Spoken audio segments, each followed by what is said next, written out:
There he is. There he is. Y'all see him? You see him? That's the target. That's the target. Clutch. Yo. Get him. Yo. Yo, get the clutch trucks. Get the clutch trucks. Come on, pull them up. Get him. Hey, I'm just joking. I don't might think this is a real thing. I'm just joking. Everybody. Through the scope. This is Queese. Appreciate everybody's been rocking with the channel, supporting, subscribing. I appreciate everything, man. We appreciate everything, y'all, man. We just trying to keep climbing up here, man. If y'all seen my last video, y'all already know I was going to get into this. I genuinely feel like Stephen A is trying to be the new Skip Bayless for LeBron. I genuinely believe that wholeheartedly. There's something personal going on there where I don't know it's because LeBron hasn't sat down with him or LeBron is kind of really anti-media when you think about it. That Stephen A, he just grinds his gears when LeBron says something, it just irritates Stephen A to no point in. I don't understand what it is. I honestly don't. Because when it becomes to ambassador of the game, if you are all about marketing the NBA, moving it forward, and seeing the sport thrive, the person that's at the face of it, that hasn't gotten arrested, hasn't really gotten in trouble, hasn't, model family, and we can get into, being a black brother as well, what he stands for black kids and black people. I don't understand that if I don't, because obviously it's sports, right? You separate the two sometimes, but I don't understand why it's such a personal thing for you, man. I honestly don't get it. I feel like, though, you trying to be Skip 2.0 when it comes to your relationship with him, though. Because it's a difference between being, critiquing athletes, which if you're an athlete, you sign up for critique. So if he, shoots horrible, or if he chokes like he did in 2011, or if he disappears in the game, or if he is, not holding himself to a standard, it's all fair and love. It's all fair to critique that. There's a difference between being a generational hater, though. They are two different things. They are not the same thing.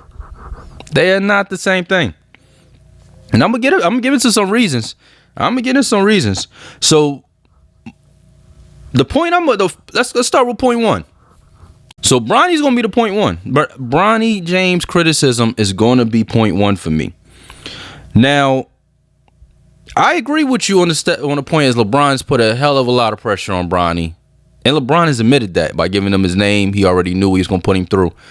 And some of the routes in the communication that was communicated through the camp, whether it be he only wants to get drafted to the Lakers, nobody else draft him. Him, coming out of college, only averaging 3-4 points and, having a really down year. Him getting a contract before, after coming off that down college year.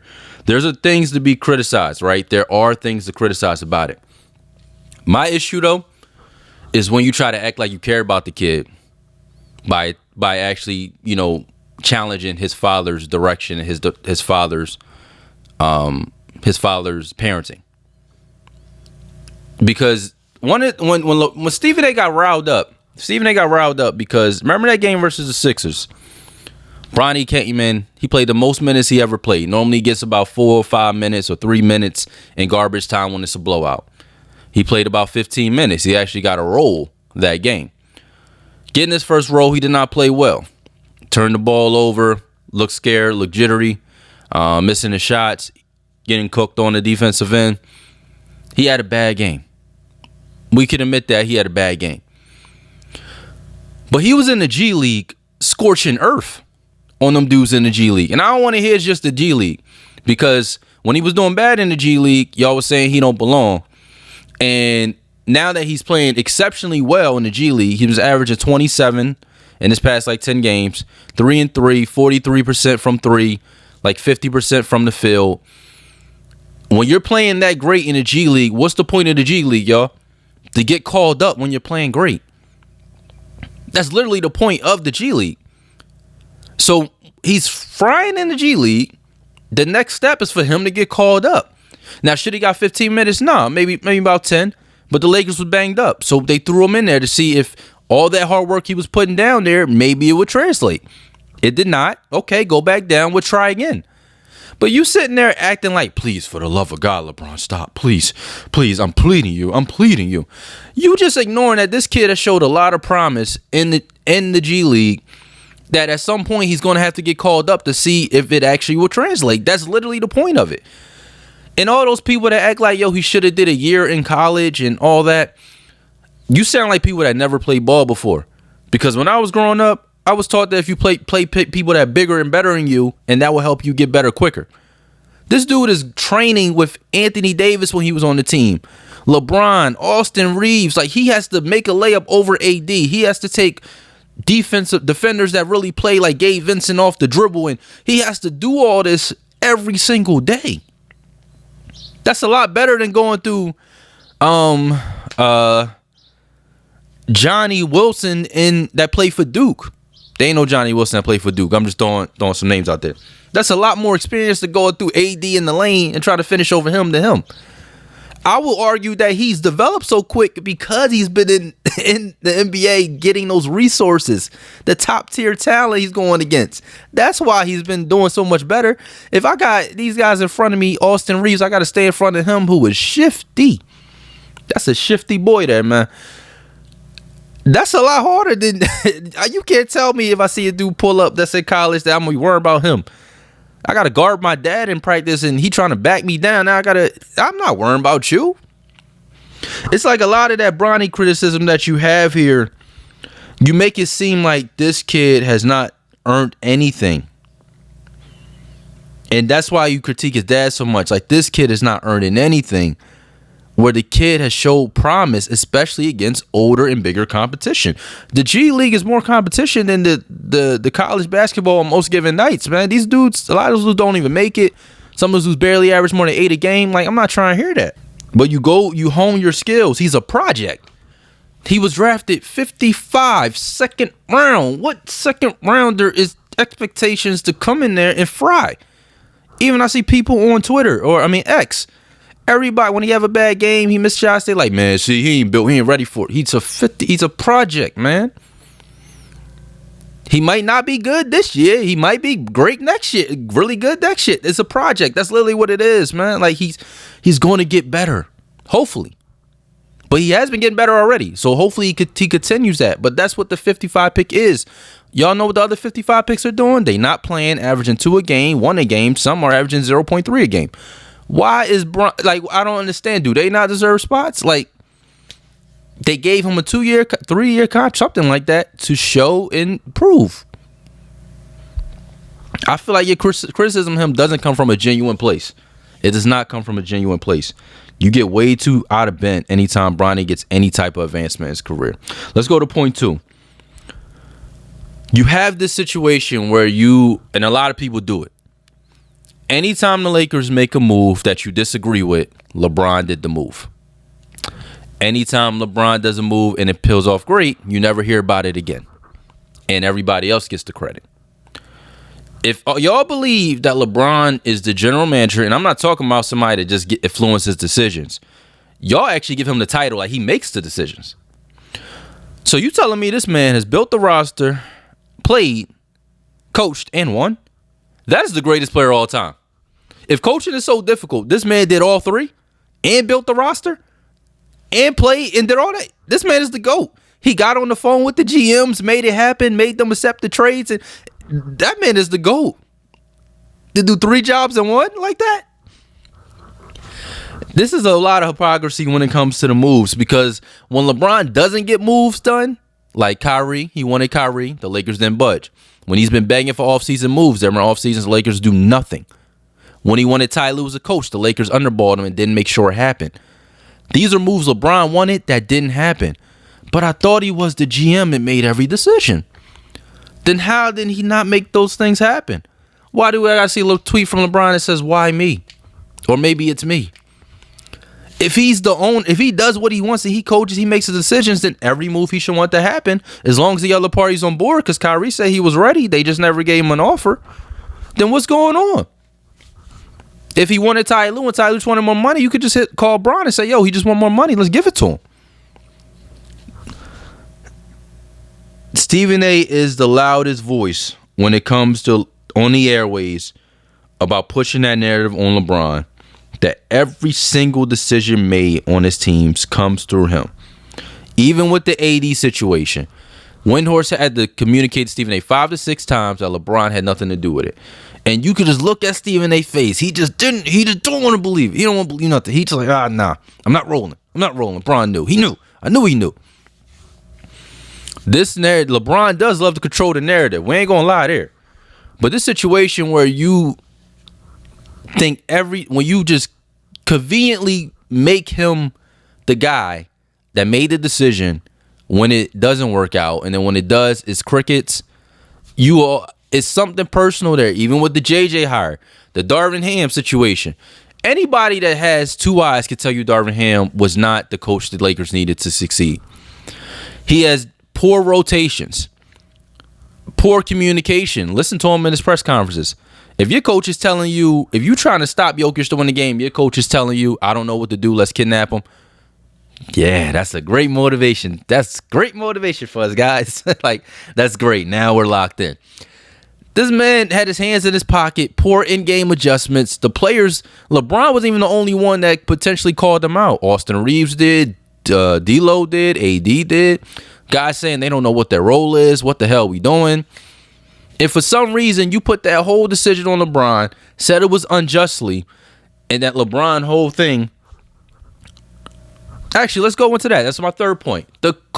And you said the coach killer narrative. Let's go into that. You said all those things about him. LeBron is getting another coach out of here, all that. But what happened before JJ got that job? I remember another coach was offered that job, and he passed on it. His name was Dan Hurley. If Dan Hurley accepted that job, then JJ Redick wouldn't be the coach.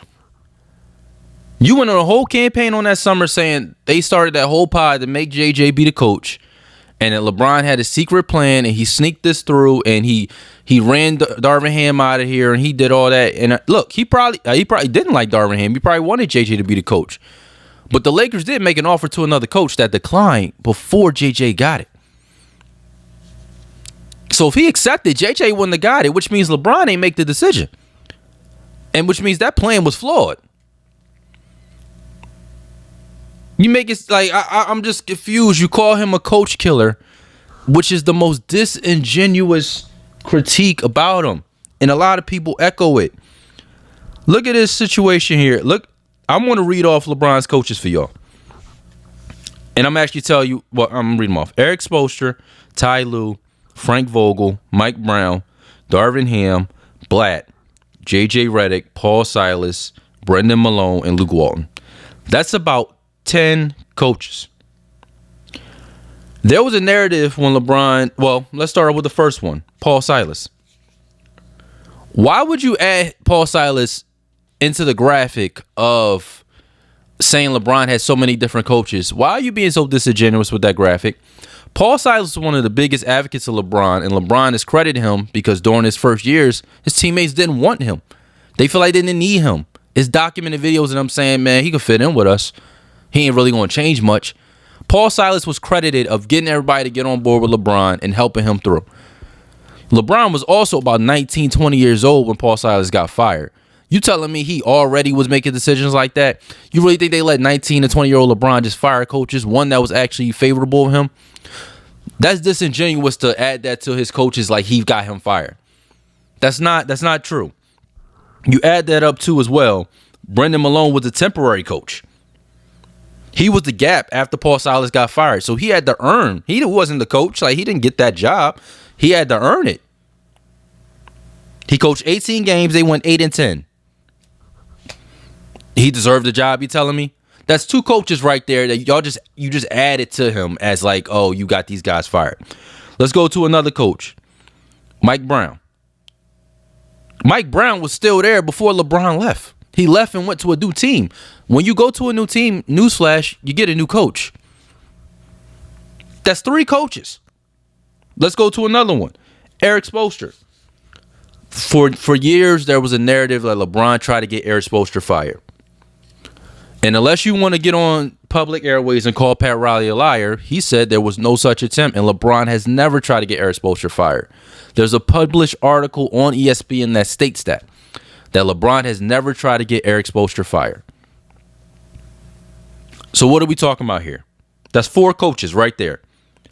And Spoelstra was still there. LeBron just left, went to a new team.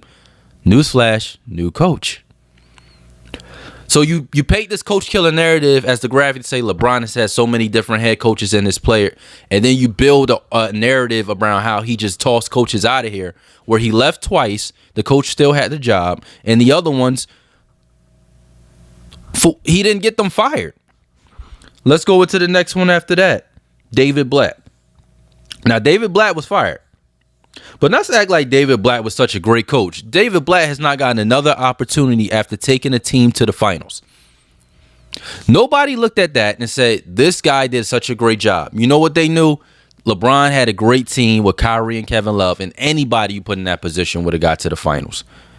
If that guy was so great and didn't deserve to be fired, he would have got another job, man. Like, come on. Like, what do we do? You act like good coaches got laid in the dust. That man has not sniffed another head coaching job in the NBA. I haven't seen even an interview. I think maybe he had one interview. I think I seen on a ticker one time. So David Blatt, if you want to use David Blatt as your model for this, okay, let's go. Next one, Luke Walton. Come on, like, come on, like, am I even? No, sorry, I jumped ahead. Ty Lue. Again, Ty Lue was never fired. LeBron left and went to a new team. Newsflash, new coach. You get into a new team, you get a new coach. So if I'm looking at about 6 people we listed off, you can only say maybe one of them LeBron got fired. Let's go into the next one. Luke Walton. Come on. Like, come on. I'm not even going to dignify saying, like, Luke, like, come on. We seen what he did when he went to Sacramento. Like, is Luke Walton, like, all right, come on. Next one. Next, we're going to go here to Frank Vogel. They won the title. I do think Frank Vogel was unjustly fired. I do think maybe it was a year too soon. But he also went to another team, and they gave him a year and fired him again. So there's something with Frank Vogel that is not connecting to this modern-day NBA. He was great during his previous tenures with the Indiana. But it's a new era now, different style of play. Maybe his style of play does not fit. But they won a ring. That bubble year, they won a ring, but for some, it just was not connecting where they feel like they could achieve long-term success with him. They also gutted the roster, brought in Russell Westbrook, which, he got fired. One of the main reasons they said he got fired is because he couldn't make the Russell Westbrook thing work. I didn't hear LeBron naming that. Now LeBron, was contributed to bringing Westbrook, but if he made that work, then maybe, they're in a much better spot. I don't know. But that's what they were saying the issue, that he got credit for not getting him to work. And then when he got to another job, he got fired immediately. So I'll give you Vogel. Let's go Vogel. Because, I'm skewed on, I'm not even rolling with that one, but let's give you Vogel. So we got 8 coaches so far. 2 of them, you could probably say he got fired. 9 is Darvin Ham. Let's go to Darvin Ham. I already listened to y'all. Darvin Ham was not that coach, man. He was just not that dude. Like, the whole team, starting 5 almost called him out, man. Like, you can't just solely put on that on LeBron, where AD has criticized him. D'Lo had a rough stretch of like 7 games. He got benched. Your starter got benched because he had a bad stretch. He came out there. Austin Reeves was getting, all these dudes have complained about Darvin Ham. This is not a singular issue. If all your players and your future AD is complaining, you got to make a move. And then now it's JJ Redick, who's the active coach now. So if I gave you 3 coaches out of 10 that you could maybe say he got fired, that's not a coach killer, man. Out of a 22-year history, like, come on, that's not a coach killer. And some of those are even skewed. A lot of these dudes didn't even get another chances, didn't even prove that they were good coaches. That narrative that you want to continuously push without including context is why I call you the new Skip Bayless, because I do think you are smarter than some of the things that you are saying, and to use that to take away from his GOAT ranking is so disingenuous if you're not gonna really break down the coaches in the situation. Like, come on, like, what are we doing? And I already broke down the JJ hire. Again, I it's worked out pretty well. I didn't see you double back yet, Stephen A. I didn't see you double back. It's worked out pretty well. I think you just said JJ's a coach of the year candidate. So if LeBron pulled that off, man, there should be a lot more praise to that. I'm just saying. I'm just saying, I would credit LeBron for why the Lakers so great, right? He made the coaching hire. That's what I'm talking about when it's disingenuous. You could feel like he's the puppet master, but when it works, why don't you say nothing? But when it don't work, you want to have the next month of nonstop talking about how it didn't work. And the last point I'm going to get is why I feel like he is the new Skip Bayless is the Maverick Carter situation. Now, if y'all didn't hear about what he used to say about Maverick Carter in the past, let me play a video for you. LeBron James is brilliant, and Maverick Carter, we don't mention that name enough, is brilliant. He's built the LeBron James brand. He's the power behind that throne that people don't realize. It's not Rich Paul, all right? It's not Adam Medelson and others. It's Maverick Carter. And this is what he said about it was a news report that came out that Maverick Carter and his team or his investors were looking at building a rival league to, or explore about building a rival league to compete with the NBA. LeBron James recognizes he won't ultimately become an owner of an NBA franchise, or he wants the NBA to think about what he can do if they don't acquiesce and ultimately let him become the owner of an NBA franchise down the line. Right. Now, y'all seen that? Y'all heard that video I just played about how glowingly he talked about Maverick Carter and how Maverick Carter has built an empire outside of LeBron and created himself as a great businessman. So you gave him, you put him on it, you gave him the independency, stood on his own and said he's capable of doing the job by himself. But when that article came out, you were so offended that this had no choice. There's no choice but to be LeBron's doing. Now, I'm not saying it don't, because I don't have the information to say that. But the fact that that was where you went and you didn't see any other angle, that it could be anything else, that it was LeBron and LeBron's only.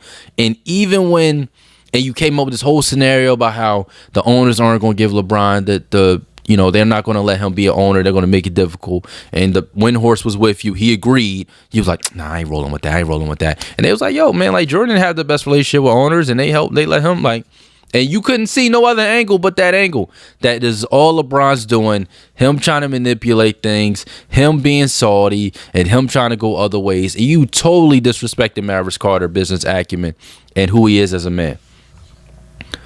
Because to put every single move that these guys do in a LeBron shadow, like they can't do anything outside of LeBron.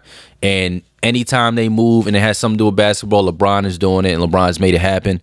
That sounds like the same people that anytime somebody signs with Clutch, they say they about to go to the Lakers. And then when you have a bunch of people in Clutch that aren't with the Lakers, or people like De'Aaron Fox that say he don't want to go to the Lakers, it just falls on deaf ears. Right? This is just a genuine thing. It's something there with you on LeBron, bro, that you do not cover. It's almost remnants of the Kyrie situation. You do not cover him objectively. You want to be the person that, I don't know if you feel like you're disingenuous where you feel like all LeBron gets is praise. That's just a lie, man. There's people, I can name people in your media that do nothing but not praise him. Skip Bayless, Doug Gottlieb, Rob Parker. What's the other guy? Rick Bucher. I could go on all day. Jason Whitlock. I could go on all day of people in the media that have big platforms that do nothing but shit on LeBron. So why are you going to sit there on TV and lie and act like all he does is get praised in the media? That is not true, man. And you know that. You know that's not true. So I sit there and say that, man. Like, come on. Like, don't be disingenuous, Stephen A. A lot of people diss that man. And some of it, he could bring on himself. I'm not saying he's absolved from it. But the way you cover him objectively on your personal platforms, because there is this part of entertainment that I understand that you do for First Take. It's when you take it off First Take where there's no machine behind you is when I know that's how you truly feel. And that's why I put these things in here, because you have echoed these on your actual show, the Stephen A. Smith Show. So let me know what y'all think, man. Do y'all think he's trying to be the new Skip Bayless? Now, LeBron ain't got that many years left, so it's only a couple more years of this. But I do think there's something personal there. Let me know what y'all think. Don't forget to subscribe if you're still here on the video. It's Queese through the scope. I'm out.